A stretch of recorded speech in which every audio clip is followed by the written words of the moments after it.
Hai guys, hari ini kami mau membahas tentang poligami. Poligami itu apa sih sebenarnya? Poligami itu adalah di mana satu orang menikahi lebih dari satu lawan jenis.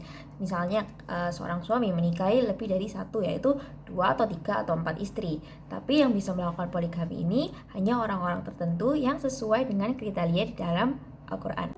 Di dalam kitab An-Nisa ayat 3 disebutkan bahwa dan jika kamu takut tidak akan dapat berlaku adil terhadap hak perempuan yatim, maka nikahilah wanita-wanita lain yang kamu senangi, 2 atau 3 atau 4 wanita. Kemudian jika kamu takut tidak dapat berbuat adil, nikahilah satu orang saja. Yang demikian itu adalah lebih dekat kepada tidak berbuat aniaya. Contoh poligami dilakukan oleh Nabi Muhammad, meskipun ia awalnya menikah hanya pada satu orang yang kemudian meninggal, lalu beliau melakukan poligami.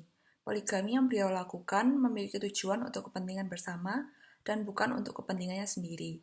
Contohnya, untuk mempererat hubungan antar suku dan juga meningkatkan derajat perempuan pada waktu itu. Suami memiliki lebih dari satu istri, oleh karena itu harus berperilaku adil kepada setiap istri yang ia miliki. Suami memiliki maksimal 4 istri. Tidak melupakan Tuhan dan terus beribadah.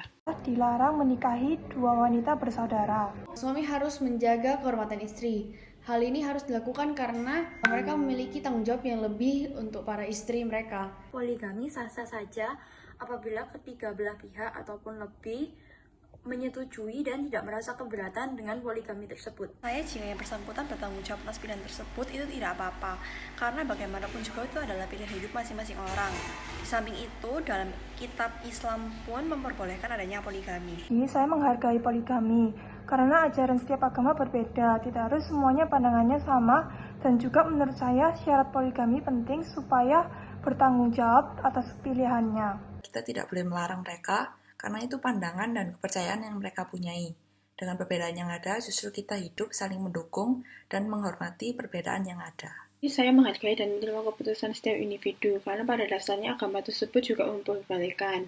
Selagi itu tidak bertentangan dengan peraturan dan orang-orang di sekitarnya juga menyetujui. Poligami di dalam Islam adalah sah apabila semua pihak menyetujui hal tersebut dan mereka menikah sah secara agama. Poligami tidak dilakukan jika memang kedua belah pihak sudah menyetujui dan sudah dapat bertanggung jawab dengan kewajiban masing-masing. Misalnya dari suami harus bisa membiayai mereka semua, mendidik mereka semua, dan memastikan tidak ada malah terjadi kesalahpahaman atau perpecahan dalam keluarga.